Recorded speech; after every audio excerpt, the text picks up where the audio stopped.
There is a moment in the Old Testament where God commands his prophet to make a snake and put it on a pole so that anyone who looks at it will live. And that moment is one of the most theologically dangerous and profoundly illuminating passages in the entire Bible. Dangerous because it seems to violate the second commandment, the prohibition against making images of anything in heaven or on earth.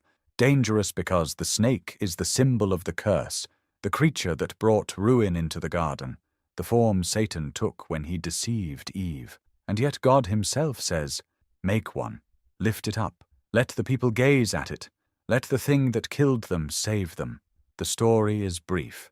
It appears in Numbers 21, buried in the wilderness wanderings, a stretch of narrative that feels like a long detour through sand and rebellion.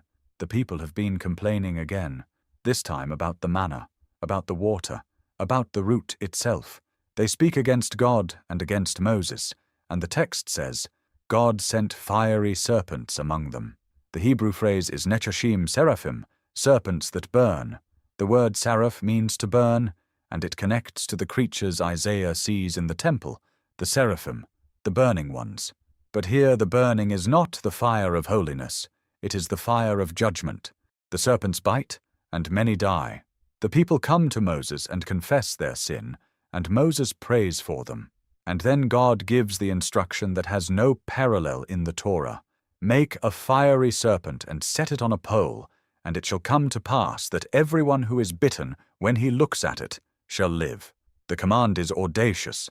Moses takes bronze, neshoshe, and fashions it into the likeness of a serpent. He sets it on a standard, a pole that is probably a military banner or a flagstaff. And the people look. They are dying, their flesh already burning from the venom, and they look at a bronze snake on a stick, and they live. The mechanics of this are never explained. There is no medicinal property in bronze. There is no therapeutic effect in staring at metal. The healing is not chemical or physical in any way a modern scientist would recognize. It is entirely covenantal.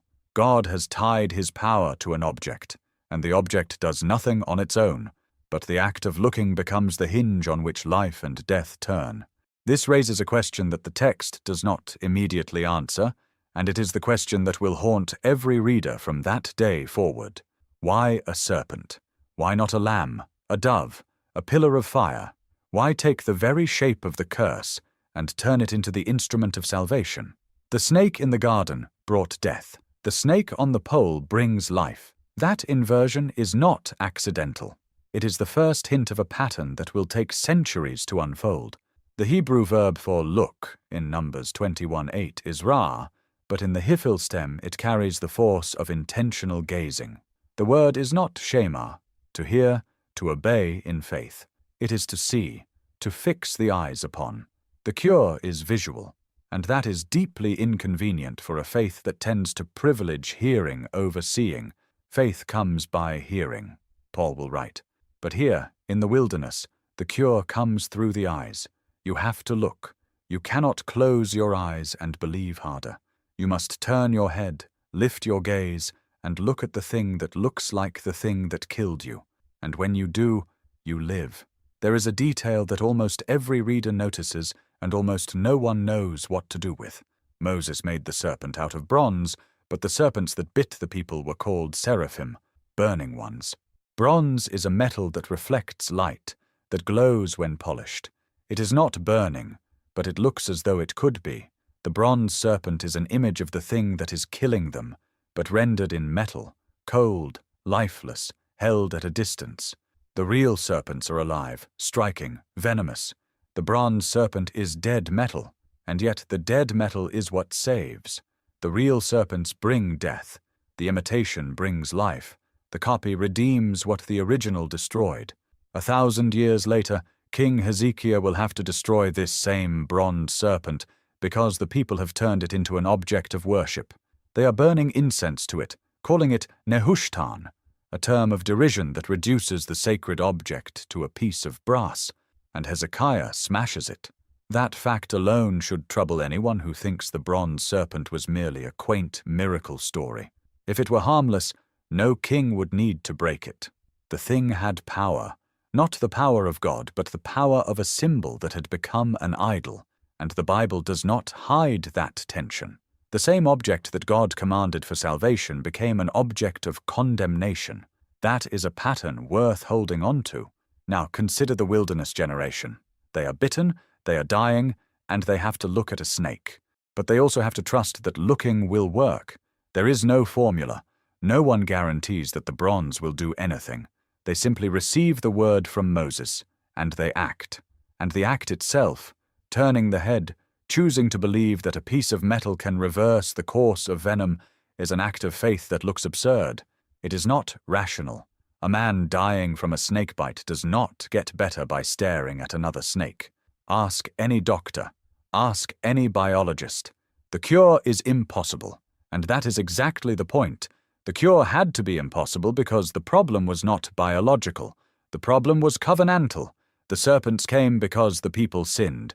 The serpents were judgment, and the only cure for judgment is grace that comes from outside the system.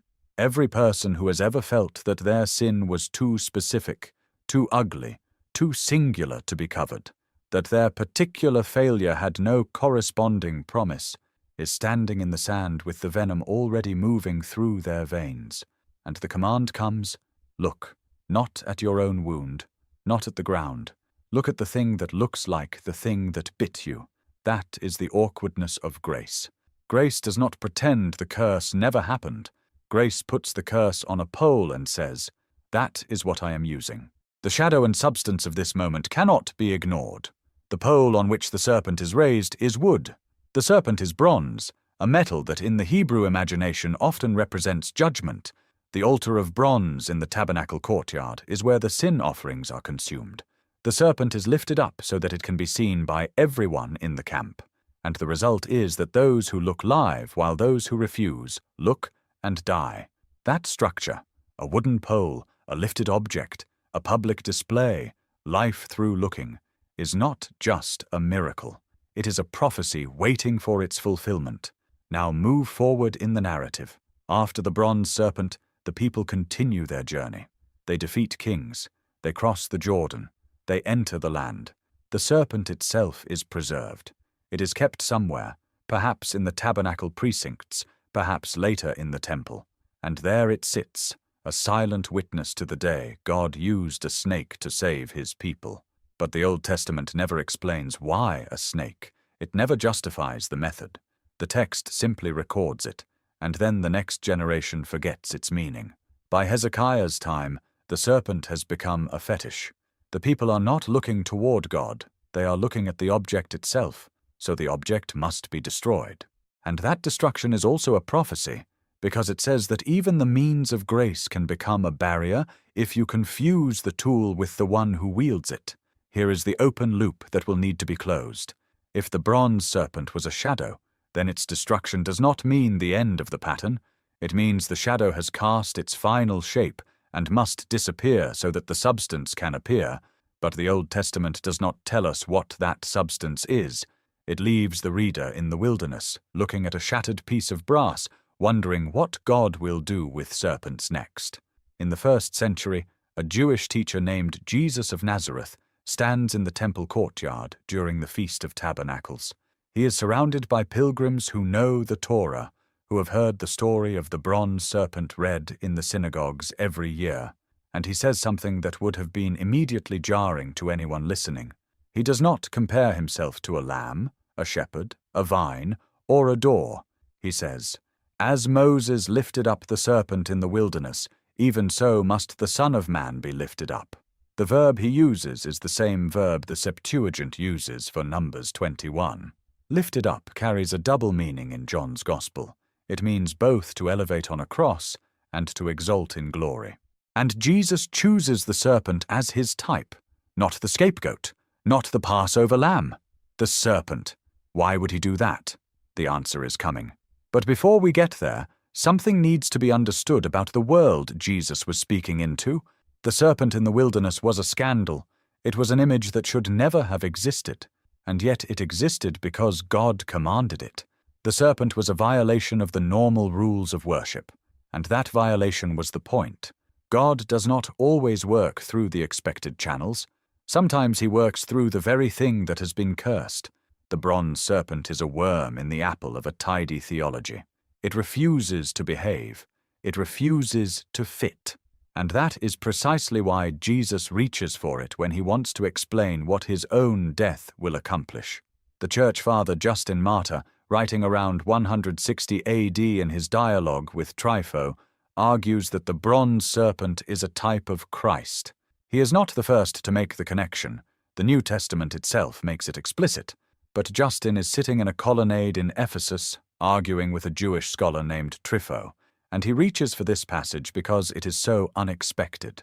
He says, "The serpent which Moses made was a figure of him who was to be crucified." And then he adds a detail that is often missed. Justin notes that the serpent Moses made was called a serpent, and that Jesus was called a serpent, or rather, that the people called him one. The curse of the cross, the shame, the association with evil, all of that is encapsulated in the image of the serpent. Justin is not comfortable with the comparison. He is making it because the logic of the text demands it. The serpent on the pole was cursed. It was a representation of the curse that came from the fall. And Jesus, Paul says in Galatians, became a curse for us. Not just a curse bearer. Paul uses the Greek word katara, which means the curse itself. He became the curse. And the bronze serpent is the only Old Testament image that makes that precise connection. Now, let the weight settle. If the bronze serpent was a shadow, then the substance is not merely a man dying on a cross. It is a man becoming what killed us. The curse that the serpent represented in the garden, the poison of sin, the judgment of God, the bite that brings death, all of that converges on the cross. And Jesus does not simply bear that curse. He becomes it, just as the bronze serpent did not merely look like a snake, but was a snake. And the command is the same. Look at the one who is lifted up. Look at the one who has been made a curse. Look at the thing that looks like the thing that is killing you, and live.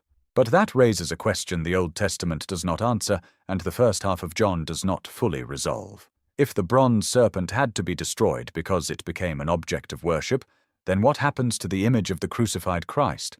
Does it not also run the risk of becoming an idol? The cross itself, the physical object, the icon, can it become a curse instead of a cure? History answers with an emphatic yes. The cross has been turned into jewelry, talisman, political symbol, architectural ornament. It has been used to bless wars, to justify violence, to claim exclusive ownership of heaven. The shadow cast by the bronze serpent is long, and it falls on every generation that tries to package grace into an object. Yet the point of the serpent was never the serpent. The point was the looking, and the point of the cross is not the wood. It is the one who hangs on it. The looking must be directed beyond the object to the one the object represents. The bronze serpent directed the gaze of Israel to God.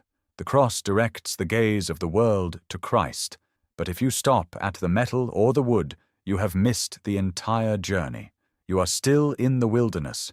You are still bitten, and the venom is still moving. The first half of this story ends with a tension that must be resolved.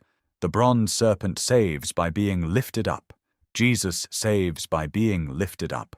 But the serpent was made of bronze, cold and dead, while Jesus was alive and becoming dead.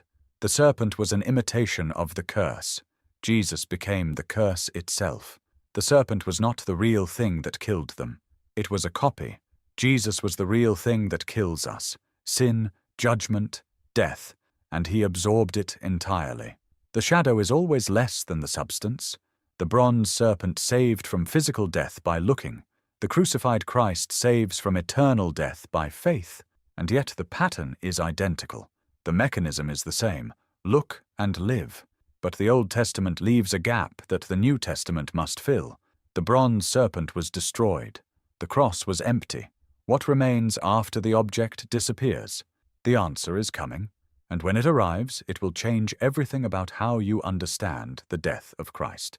But first, we need to understand why Jesus chose a serpent. Not a lamb, not a dove, a serpent. The creature of the fall, the shape of the curse, the image of the enemy. Why that? The answer is hidden in the moment when Jesus speaks those words in the temple. in the context of a feast that celebrates water and light and the memory of the wilderness, and it is hidden in a word that John uses 3 times in the same gospel: lifted up. Not one lifting, not 2, 3. And the third one will reveal a mystery that even the disciples did not see coming. Now the third lifting appears. John's gospel records Jesus speaking 3 times about being lifted up, and each time the language is the same Greek verb, hypsu, to elevate, to raise high, to exalt. The first is in John 3:14, the conversation with Nicodemus under the cover of night, where Jesus explicitly compares himself to the bronze serpent.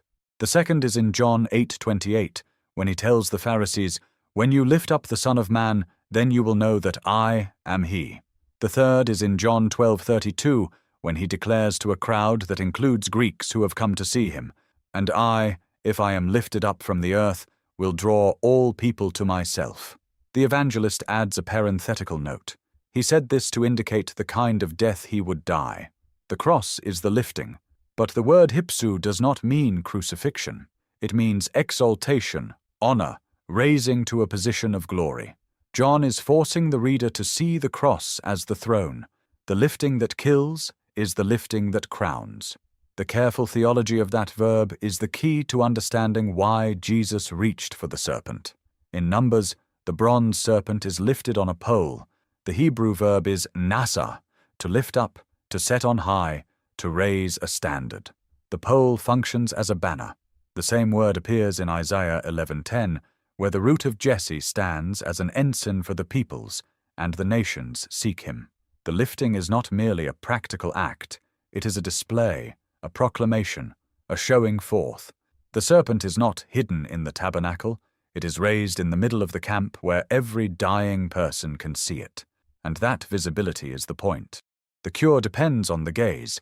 The lifted object makes the gaze possible. Without the lifting, there is no looking.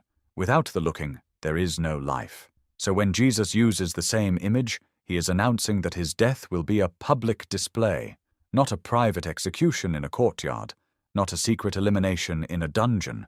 He will be lifted up on a Roman cross outside the city walls, visible to pilgrims, soldiers, priests, and passers-by. The lifting is the means by which the world can see him, and the drawing of all people to him in John 12:32 is the direct result of that visibility. The serpent drew the eyes of Israel. The lifted Son draws the eyes of humanity. But there is a deeper correspondence that must be traced element by element. The bronze serpent was made of bronze. In the Hebrew imagination, bronze is the metal of judgment. The bronze altar in the tabernacle courtyard consumed the sin offerings. The bronze laver held the water of purification. The bronze pillars of the temple later bore the weight of the structure. Bronze endures fire, resists decay, and in the prophets it becomes a symbol of hardness and judgment. The serpent on the pole is made of judgment, and Jesus on the cross becomes the judgment that sin deserves. The bronze does not heal because it is metal. It heals because it represents the judgment already poured out. The judgment is absorbed into the metal, and the metal holds it. On the cross, judgment is absorbed into the Son, and the Son holds it until it is finished. The pole on which the serpent was lifted was wood. The cross on which Jesus was lifted was also wood. The correspondence is exact, and it is not incidental.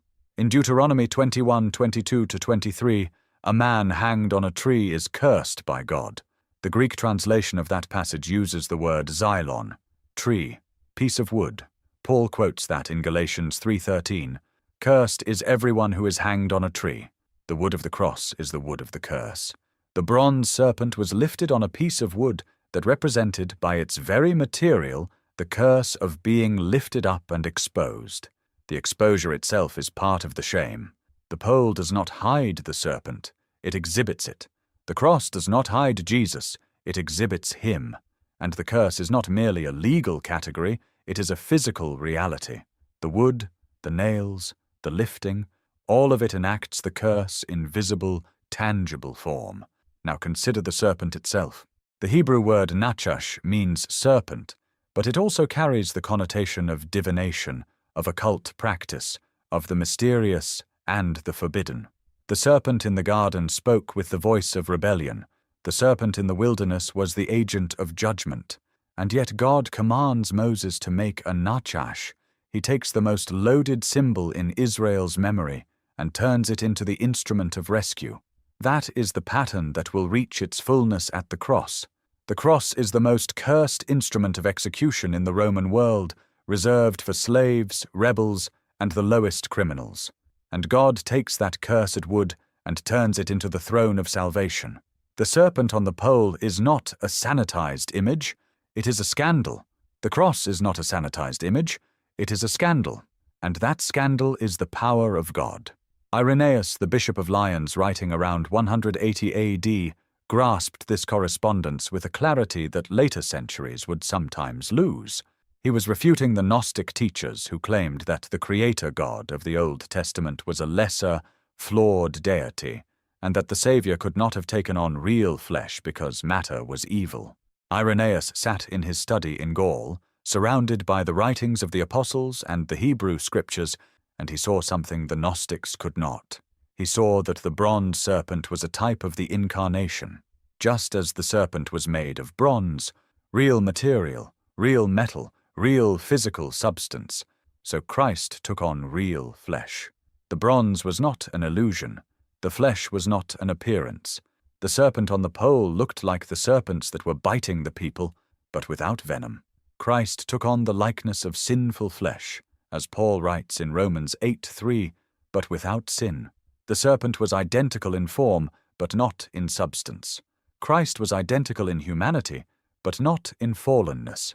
And by that exact correspondence, the cure worked. There is a Greek word that Irenaeus used, anakephaleiosis, recapitulation, the summing up of all things in Christ. He saw the entire history of the curse being gathered into one moment and reversed. The serpent in the garden brought death through a tree. The serpent on the pole brought life through a tree. The cross brought life through a tree. The garden, the wilderness, and Golgotha are connected by a single thread. The tree, the lifted object, the curse transformed. But the story does not end with the lifting. In Numbers, after the bronze serpent had served its purpose, it was preserved, kept in the camp, perhaps carried into the land. And then, centuries later, King Hezekiah destroyed it. The text in 2 Kings 18:4 says he broke it into pieces because the people had been burning incense to it. They had turned the means of grace into an object of worship. The bronze serpent that saved them became the bronze serpent that condemned them. And Hezekiah's act of destruction is itself a prophecy. It says that the shadow must disappear when the substance arrives. The bronze serpent had to be broken so that the true serpent, the lifted Christ, could be seen for who he is. The cross, too, had to become empty. The wood itself is not to be worshipped. The tomb is not to be venerated as a continuing source of grace. The empty cross is the only Christian symbol that fully preserves the theology. The object is gone. The work is finished. The looking must be directed toward the person, not the instrument. That is the new tension that arises in this part of the story. If the bronze serpent could be turned into an idol, what about the cross? What about the Eucharist? What about the Bible itself? Every means of grace carries the risk of becoming the object of the gaze instead of the conduit. The bronze serpent had to be destroyed because Israel stopped looking through it to God and started looking at it as God. The cross must be emptied of all magical power. The wafer must not become a charm. The pages of Scripture must not become a talisman. The looking must always be through, not at. And that is the most difficult lesson for any generation of believers to learn. The early church understood this instinctively. They did not venerate the physical cross for the first 3 centuries, not because they did not believe in its historical reality, but because the memory of the bronze serpent was still alive in the Jewish scriptures they read. The object that saves is always the object that tempts. The serpent that heals can also become the serpent that kills. The only safety is to keep the gaze moving beyond the sign to the thing signified. That is why John emphasizes the verb hypsu. The lifting exalts the sun, not the wood. The sun is the substance. The wood is the shadow. Now complete the correspondence. The Numbers story ends with the people living. The ones who looked did not die, but they eventually died anyway. The bronze serpent saved them from that specific moment of judgment, but it could not save them from the judgment that comes to every human being. The deliverance was real, but it was temporary. It was a shadow of a deliverance that would be permanent. When Jesus says, "As Moses lifted up the serpent, even so must the Son of Man be lifted up," he is not promising that those who look will escape physical death. He is promising that they will not perish eternally. The shadow saves the body for a little while. The substance saves the soul forever. The bronze serpent delayed the grave. The lifted Christ defeats it.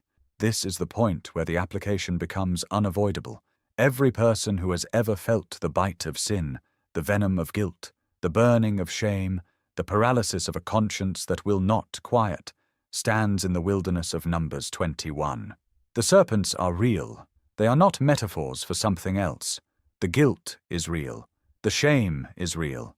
The fear of judgment is real. And the world offers 1,000 remedies: therapy, self-improvement, religious performance, distraction, denial. But the remedy God provides is not a program. It is a person. And the person is not a living example of how to be better.